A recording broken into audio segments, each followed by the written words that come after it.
Hello everybody, welcome back to Waterman Customs. Today I'm going to show you how to use presets and how to create your own color grading presets. If you look at the top here, I'm clicking through, there's the different types of workspaces available in Adobe Premiere. I felt like since I've learned my way around the workspaces, it's made my workflow a lot easier. So when I go into color, you see it defaults at Lumetri Color. I'm going to make this window bigger so I can see what I'm doing. Try punching up the vibrance, saturation. I'm gonna mess with the shadow tint, the highlight tint. Come down here to the curves tab, RGB curves. Whenever I create one point on the curves line, the curves adjustment, I like to do like a slight inversion, kind of balance it out, because otherwise it'll be too light or too dark, or it might be too lopsided as far as the color grading goes.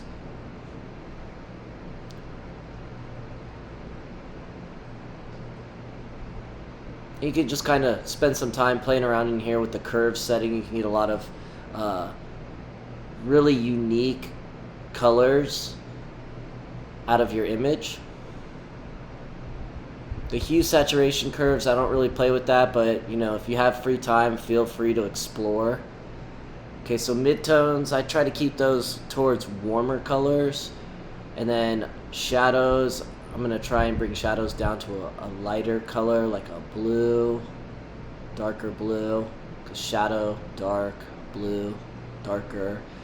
Highlights, maybe the highlights will go...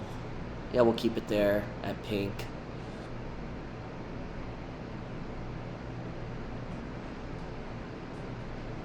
There's these other tabs.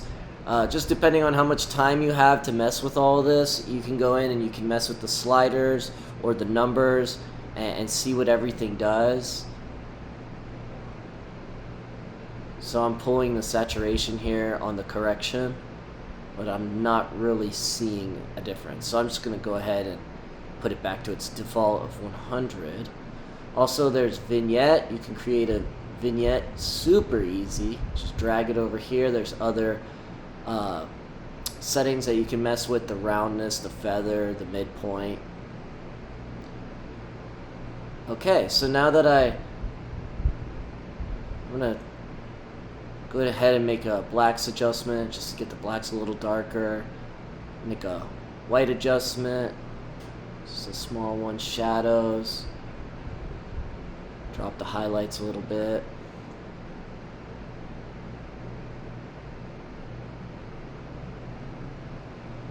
Alright, so now we're ready to create the preset. Right click, Lumetri Color, hit Save Preset. I'm going to type in here. Really cool underwater look.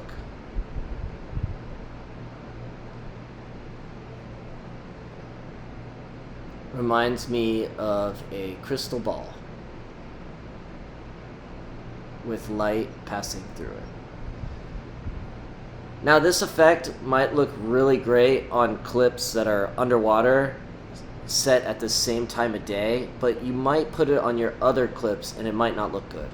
So I encourage you guys to create more presets, because like I said, this one preset is not going to look good on every clip.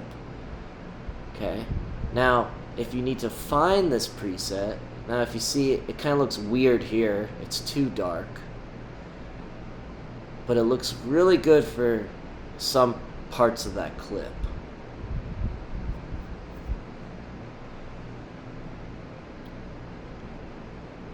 I'm going to come here, trim this. I'm going to delete the Lumetri Color Effect here. So now, there we go. Okay, now it's deleted. You can see the footage defaulted back to its regular color settings.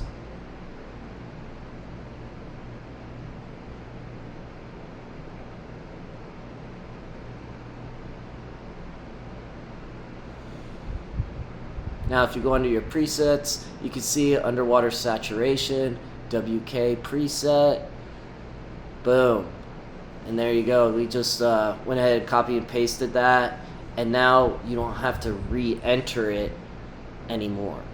Because sometimes when you create something that's really cool, you're like, oh, that looks great, how do I get it to do that again? And then you can't. Or you spend a bunch of time entering numbers in, practically coding it back in, when you could just copy and paste that special effect or that preset. Okay, so I hope you learned something here today. I encourage you to just keep pursuing, keep trying to learn. Thanks for spending time. If you have any questions, comments, feel free to leave them in the portion below.